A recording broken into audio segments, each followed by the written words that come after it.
Hello Shawn, तुम burger लेकर सीधे घर चले जाना क्योंकि गाड़ी का टायर पंचर हो गया है। बुल्ली उसे बनवा रहा है, हमें आने में थोड़ी देर हो जाएगी। लेकिन बर्गर फ्रीज में मत रखना वरना सब ठंडे हो जाएंगे।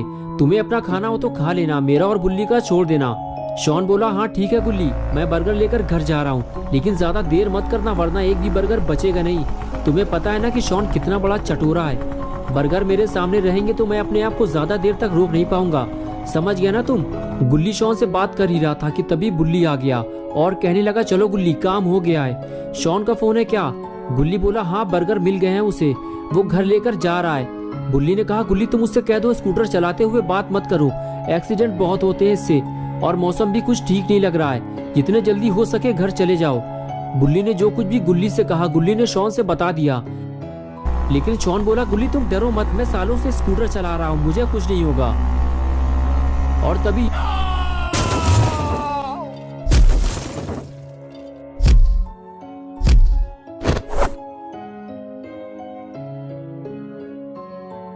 हेलो हेलो, ये क्या हुआ? शॉन का फोन अचानक से स्विच ऑफ हो गया, बैटरी चली गई होगी उसकी। चलो गुल्ली, शॉन के आने से पहले हमें घर पहुंचना होगा वरना हमारे बर्गर खतरे में पड़ जाएंगे।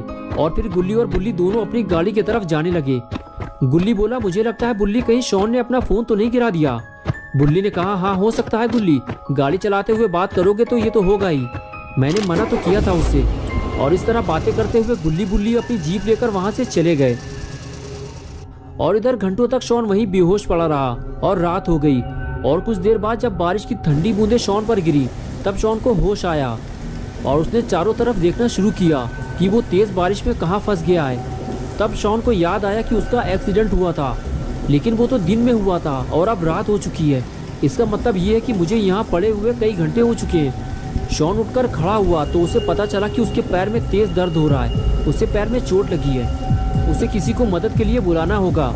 लेकिन यहाँ आसपास तो कोई नहीं है। अगर शॉन को गुल्ली और बुल्ली की मदद चाहिए तो उसे अपना फ़ोन ढूंढना होगा। और शॉन अपना फ़ोन ढूंढने निकल पड़ा। अरे बाप रे, यहाँ तो इतनी बड़ी बड़ी झाड़ियाँ उगी हुई हैं, यहाँ मुझे फ़ोन मिलेगा कैसे? चारों तरफ तो जंगल है, पता नहीं मेरा फ़ोन हाथ से छूटकर कहाँ चला गया। काश मैंने गुल्ली की बात मान ली होती तो ऐसा नहीं होता। लगता है आज की रात मुझे इस जंगल में गुजारनी होगी, वो भी अकेले। गुल्ली बुल्ली भी मेरी मदद नहीं कर पाएंगे क्योंकि उन्हें पता ही नहीं है कि मैं कहाँ हूँ। और अपना ये स्कूटर भी टेढ़ा मेढ़ा हो गया है, अब मैं घर कैसे जाऊँगा? अरे रुको रुको, तुम ही मेरी आखिरी उम्मीद हो, रुक जाओ, मेरी मदद करो, मेरा एक्सीडेंट हो गया है, मुझे घर तक छोड़ दो, मैं तुम्हें पैसे दे दूंगा, रुक जाओ। अरे यार, कोई भी मेरी मदद करने को तैयार नहीं है और हम हर वक्त दूसरों की मदद करने को तैयार रहते हैं। आज मुझे पता चला है कि ये दुनिया कितनी मतलबी है। अब मैं किसी से मदद नहीं मांगूंगा, बस बैठकर इंतज़ार करूंगा। मुझे यकीन है कि गुल्ली बुल्ली मुझे ढूंढने ज़रूर आएंगे। और ये सब इस मनहूस गाड़ी की वजह से हुआ है। अगर ये यहाँ पर नहीं होती तो इस वक्त मैं घर पर बर्गर खाकर गेम खेल रहा होता। लेकिन अब कर भी क्या सकते हैं, जो होना था वो तो अब हो चुका और अब मैं और ज़्यादा देर तक खड़ा नहीं रह सकता। मैं तो ऐसे डर रहा हूँ जैसे मेरे आसपास कोई डरावनी चीज़ मौजूद हो। अरे ये क्या है? ये तो किसी इंसान का सड़ा हुआ हाथ है, कोई गाड़ी के नीचे दबकर मर चुका है। ये जगह कुछ ठीक नहीं लग रही, मुझे यहाँ से निकल लेना चाहिए।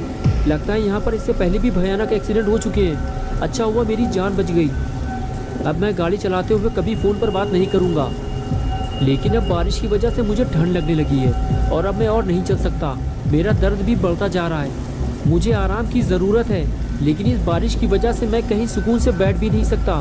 मुझे सर छुपाने के लिए कोई जगह चाहिए, वो भी जल्दी, वरना पता नहीं मेरे साथ क्या होगा। वो सामने क्या है? इतना बड़ा घर, लगता है कोई हवेली है। अगर यहाँ कोई रहता होगा तो वो ज़रूर मेरी बात गुल्ली बुल्ली से करवा देगा। यहाँ खड़े रहकर टाइम ख़राब करने का कोई फ़ायदा नहीं है, मुझे नीचे जाकर देखना होगा।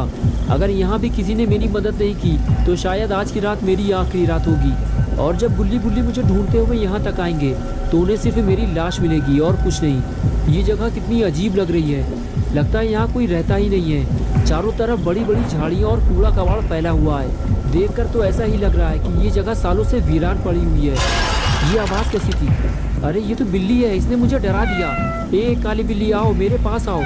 तुम्हें पता है ना कि शॉन जानवरों से कितना प्यार करता है। अरे तुम तो डर कर भाग गई, मैं तुम्हें कोई नुकसान नहीं पहुंचाऊंगा।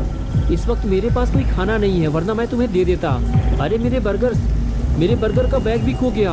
मैं तो भूल ही गया था कि मेरे पास बर्गर भी थे, लेकिन वो जहाँ भी पड़े होंगे भीग कर खराब हो चुके होंगे।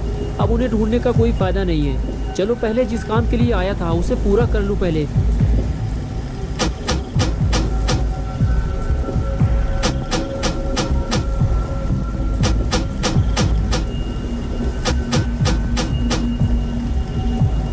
लगता है मैं गलत जगह आ गया हूँ। आज मुझे पता चला है कि छोटी सी लापरवाही से कितना बड़ा नुकसान हो सकता है। अब मैं रोने के अलावा कर भी क्या सकता हूँ।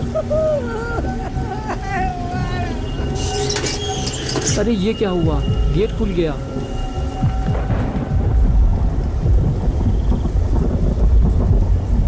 क्या मैं अंदर आ सकता हूँ? क्या मैं अंदर आ सकता हूँ?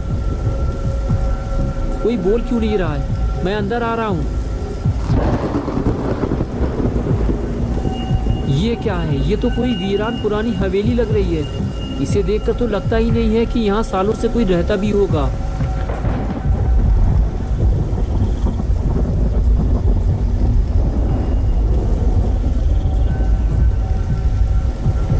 अगर यहाँ कोई रहता ही नहीं है तो फिर आखिर ये गेट किसने खोला?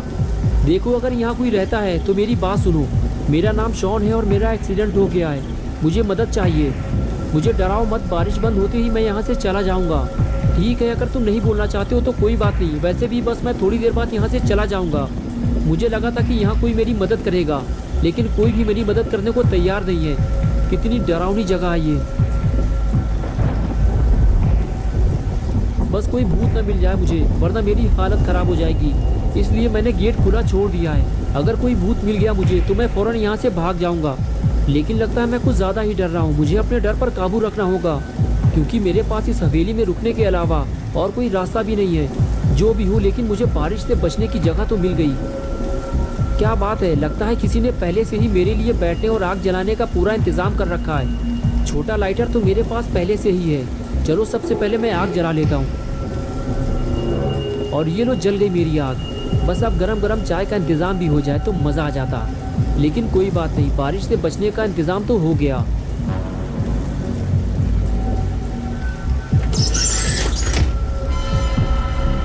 ये कैसी आवाज़ है? कौन है वहाँ पे?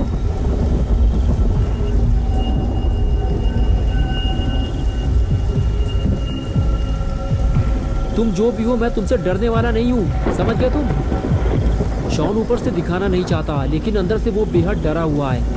दोस्तों, क्या होगा अब शॉन का? इस हवेली में आने की शॉन क्या कीमत चुकाएगा? बुल्ली बुल्ली शॉन को यहाँ से ले जाएंगे या फिर शॉन यहीं मर जाएगा? ये सब हम देखेंगे पार्ट 2 में। तो दोस्तों, अगर आप पार्ट 2 देखना चाहते हैं तो इस वीडियो को लाइक करें और चैनल को सब्सक्राइब करें। बेल आइकॉन प्रेस करके ऑल नोटिफिकेशन ऑन करना ना भूलें।